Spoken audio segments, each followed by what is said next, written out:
Yeah, so we're recording. This Cool. is the first episode of the User Experience podcast. And today, as our first guest, we have Bart Korpershoek. And we met quite a while ago, like, yeah, almost a year ago, I think. Yeah, almost like And yeah, we met at KLM, and he was my buddy in the sense that he picked me up on the first day. So he also left the first impression at KLM for me. it's a pleasure. Um, yeah, and you helped me with everything, picking up the laptop, getting my stuff, credentials. So thanks for that. It's And needed to start working there. So yeah, and yeah, I'd just like you to introduce yourself, maybe a little bit of background information, and yeah, of kind of course. briefly explain how you got to where you are now. Yeah, of course. As you said, my name is Bart Korpershoek. I've worked for Capgemini for around 4 years, and May last year, I stopped at Capgemini and started working for myself. I actually started a new company together with two friends, or one friend and one who I met via. And yeah, we started the company in a SaaS solution for property management. So I've been doing that now for like almost a year, and yeah, we're up and running, having a lot of fun and joy doing this. And yeah, I'm basically the yeah. What am I doing in that company? I am the developer, but I'm not a core developer. I'm a no-code developer. So I learned myself to develop web apps, integrations with no-code. So that's what I do. That's what I like to do, and I keep doing. Okay, cool. And maybe if you could take us back to the origin of the new company you set up with your colleagues and your friends. How did that start? Were you just spontaneously had a great idea, or how did that happen? It actually started with one of my friends, who I know for quite a long time already. I think since primary school, and a friend of him is active in the real estate market. He's developing real estate himself, and he actually had a pain point, or something that didn't go as he wanted it to go, regarding the real estate or property management. So he had an external company doing his property management, but he wasn't satisfied at all. So he thought, maybe we can fix or create something that takes the hard work out of it, or automate the whole process. And so that he discussed this issue or problem he had with Ruben, one of my friends. And Ruben reached out to me, asking me like, are you able to build something like this we have in mind? And yeah, I was quite enthusiastic. So we decided to start a company with the three of us. So me as the Nice. developer, and the other guys as sales, but also as back office. Uh, yeah. Yeah, yeah, sounds exciting to be able to set up a company with your friends and yeah, end up having the, I guess, freedom to quit your job and start working for yourself. Indeed. Um, Yeah. and so back to the idea of what Propty app is, you mentioned you're trying to solve a pain point, and was that pain point namely for the real estate agents or the realtors, renting out their property, or was it more for the people who are renting out their apartments, like, or renting the apartments, or is it Yeah, both? let's say the landlord. The landlord is yeah, that one guy I'm working together now with is Jordi, and he had the pain point that he was paying quite a high commission to the external property manager or property service manager, and he wasn't satisfied with the fact that he paid quite a high commission compared to what they actually did. So he's having his portfolio with his real estate, of course, or with his properties, but not all of them were having issues every month. So Yeah. even though he paid for every property every month, right? And besides the high commission, he wasn't satisfied at all with the way the external property manager were doing their job. So they weren't transparent. They didn't note down all the stuff that happens. They didn't communicate that well. So yeah, a lot of things he wasn't satisfied about. So that made him to decide to look further for something different. Yeah. Okay. And if I'm just kind of like brainstorming out loud, one of the, I guess, advantages or maybe the value propositions you're trying to offer is more insight, I guess. Is that? That's one of the things, yes. But also the automation, like basic stuff like collecting the rent. Yeah, that's something you can do automatically nowadays, right? With open banking and stuff. But also the profit and loss insights. So most of them are using Excel spreadsheets with a lot of errors and mistakes they can make. So and now that it's all automated, you have to do some inputs in the environment we provide, but once it's in there, it's all working. You have it 24/7. You do have immediately information that's important to the landlord. So Yeah, well, it's nice to hear that it's automized and streamlined, I guess. Also, maybe could you take me back to, so he came up to you and he's like, "Hey, Bart, I have this idea. Do you want to work on it together?" And then you're like, "Sure." What's the next step in terms of actually starting to build it yourself? So I'm assuming you checked out, the website, the no-code tool Bubble, which you mentioned to me. Yeah, what's it like to actually start, putting stuff on the screen? Yeah, of course you need the requirements. You need to know what features you want, what the functionalities need to be. So what we did is looking to competitors. There are, of course, competitors on this market. So of course that guy was looking to the competitors already. So we picked some of them, and we actually asked them for a demo, pretending like we were potential clients. So we had quite nice insights in how they did some stuff, and we actually combined all the pros or are the best functionalities all the different competitors had. So we made some screenshots, even though they didn't know about it. Wow. Like how did they do stuff, and we asked them several questions to try to find out how they did stuff or why they did certain things they did, how they did it. So Yeah. that's how we actually gathered all the stuff we wanted to build in the end. Yeah. Well, that sounds quite easy, but I'm assuming that it wasn't super easy. What were some of the obstacles you ran into when you were doing that process? Maybe like you ended up having way too many features and you didn't know, which ones to put, which ones not, or was it technically challenging to build, or, what were you running up against? Well, the challenge actually the multiple challenges we had is, one of them is we actually provide our solution to several different target groups. So you do have landlords, you do have rent-to-rent parties, like they are renting a property and rent it to someone else. We do have the service parties themselves, like the guy was my co-founder was satisfied about. So we actually needed multiple functionalities we first didn't have, and even today we are still building on that. So we're trying to look to all the different target groups we have, and yeah, we are proactively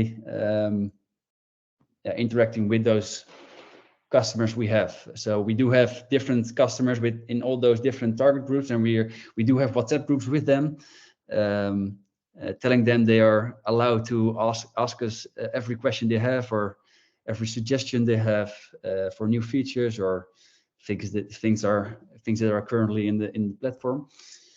So that's how we manage it actually. Nice. Yeah, it sounds a lot like what we were doing at KLM. What would be, the similarities and what are the differences between the type of stakeholder management you're doing now and what you were doing at your time at KLM? It's a whole different different industry, of course. So that's one. But looking back to KLM, it's quite a big company, right? So a lot of bureaucracy.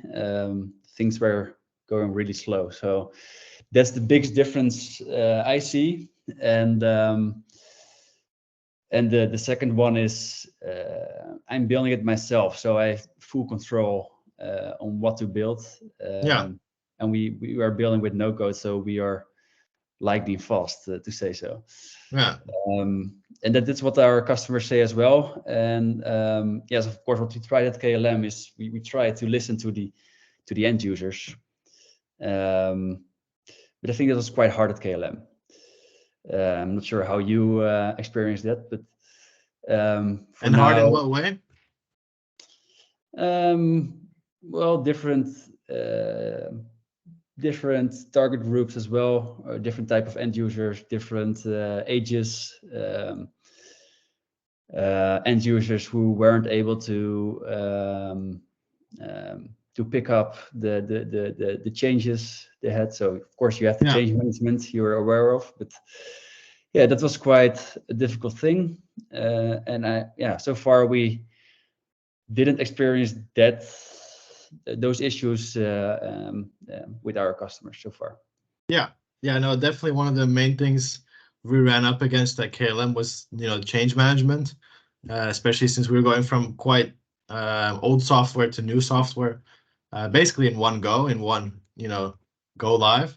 And I'm assuming that's quite different now that you're kind of building it step by step. And I guess the users you have now, they have no real preconception of what the software is, or at least you're starting from a blank slate, so you kind of have the freedom, I guess, to improvise. Yes, exactly like that. But the thing is, we do have some customers right now, but at the same time, we will get new customers, and they all have their own processes, and we mainly adapt our features on the process of our current customers. So we continuously have to think about is this something that's generic enough to provide a fitting solution to our new customers as well. So of course we do have some customers who are asking us like, can you make something like this, or what about this functionality, or could you give us some permissions for several users? And yeah, we need to be aware of all the different customers we have and will have, and whether those suggestions will fit for all of them, or do we decide to create some custom made functionalities for certain clients. That's a trade-off you have to make continuously. Yeah.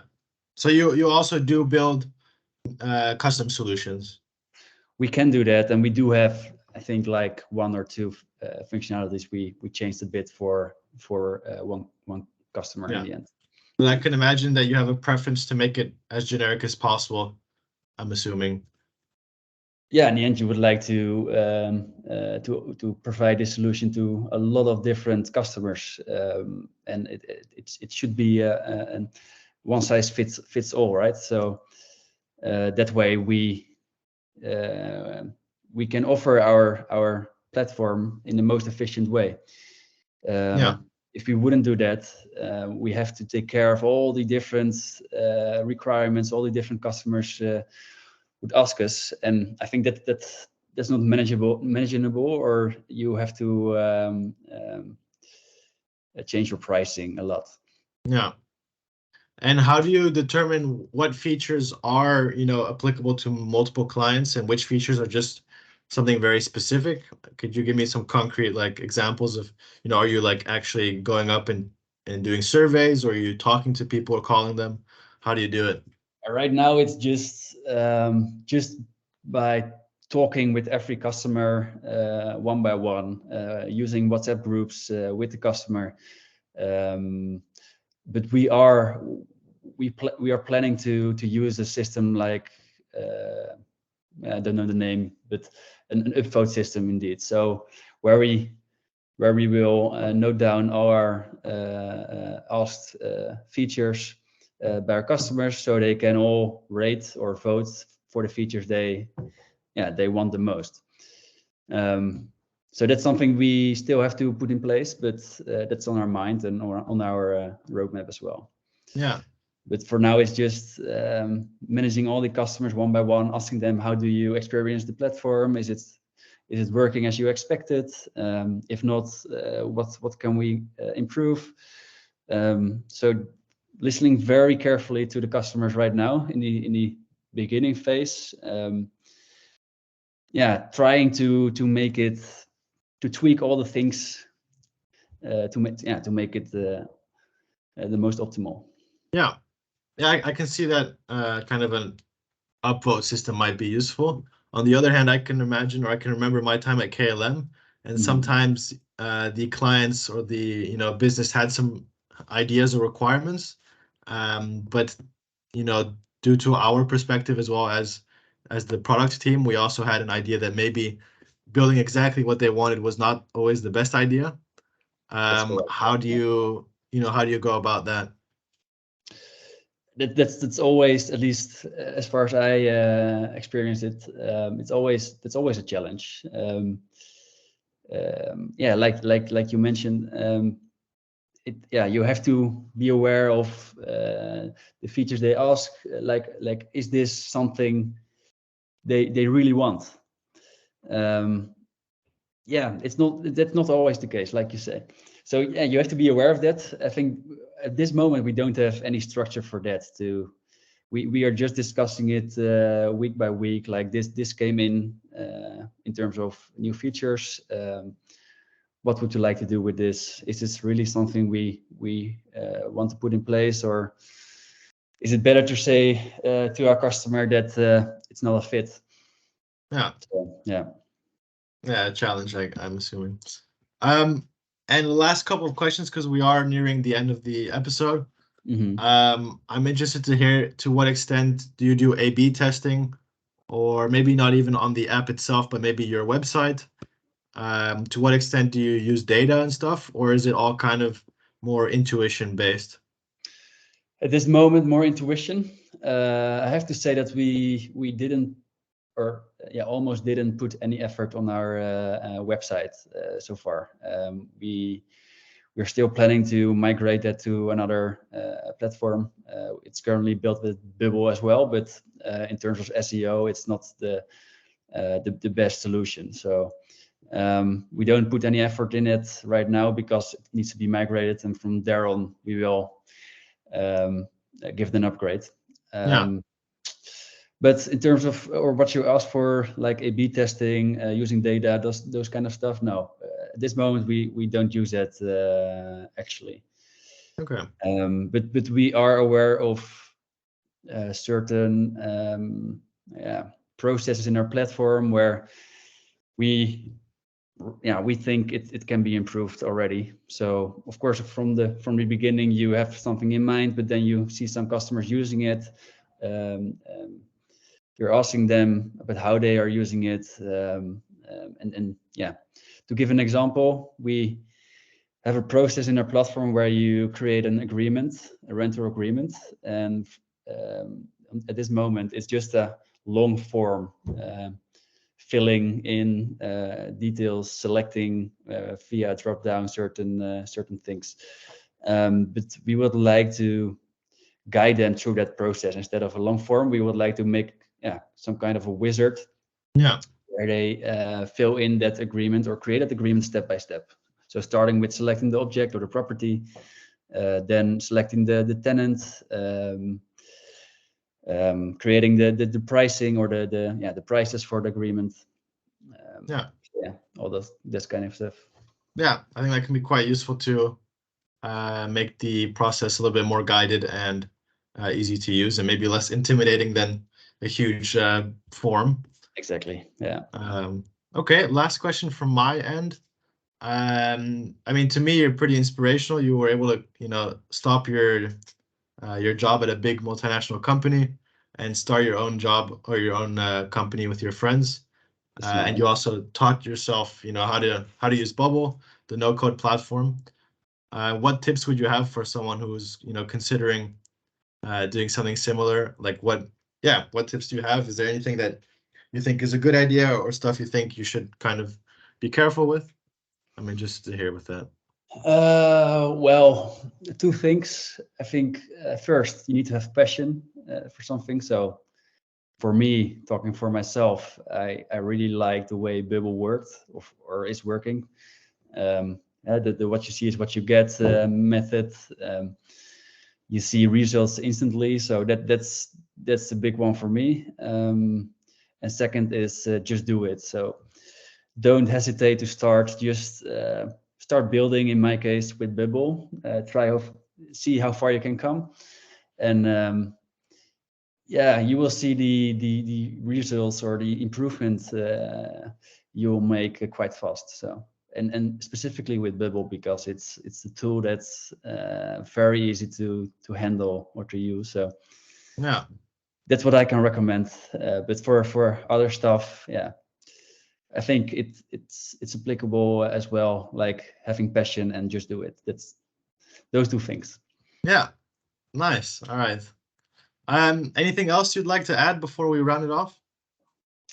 Would you like a quick view of Propty? Yeah, sounds good. Like how? I'm not sure whether I've shown it to you at KLM, but you showed it a bit, a sneak peek, but I'm sure it's improved a lot by now. I hope so. Yeah. Let me share my screen real quick. Let's see. Yes, here it is. So you can see my screen now, I guess. Yep. Yeah. I mean, I hope that it's also being recorded, but I'm assuming so. Oh, let's see. All right. So this is the dashboard of Propty actually. So what we didn't have back then when I showed it to you at KLM was, for instance, this calendar. So all the important stuff those landlords have will be added to this calendar. So they will always be aware of the critical things they need to do. Yeah. So they do have structure and overview, and they can make tasks as well. So that's a new thing. That's nice. And here you have a lot of different KPIs. You have an overview or tables with tasks or repair tasks actually, and these are the repairs that came in from the tenants. Yep. And a lot of other stuff. So you have the properties, and you can see the profit and loss and things. At least once it's filled in, because you have to put in some data, of course. So here it's not shown. So that's something we have to work on as well. Certain things won't work if you don't put in the data. So that's a bit of validation we need to put in place as well. But so Cool. Yeah, I mean, my first impression is that it feels very, I guess, clean and relaxed and not overwhelming, even though when you actually look at it, there is quite a lot of different information, but it doesn't feel like I'm lost. I very quickly understand, what's going on. So props to that. Exactly. We can still improve a lot, but as far as we know, our current customers are pretty happy with we have in place right now. So Yeah, at least cool. compared to what they had. So That's nice. great to see. All right. Right. Well, thank you, Bart. Yes, it was a pleasure to talk with you, Oliver. Yes. All right. I'll end the recording then. Yeah.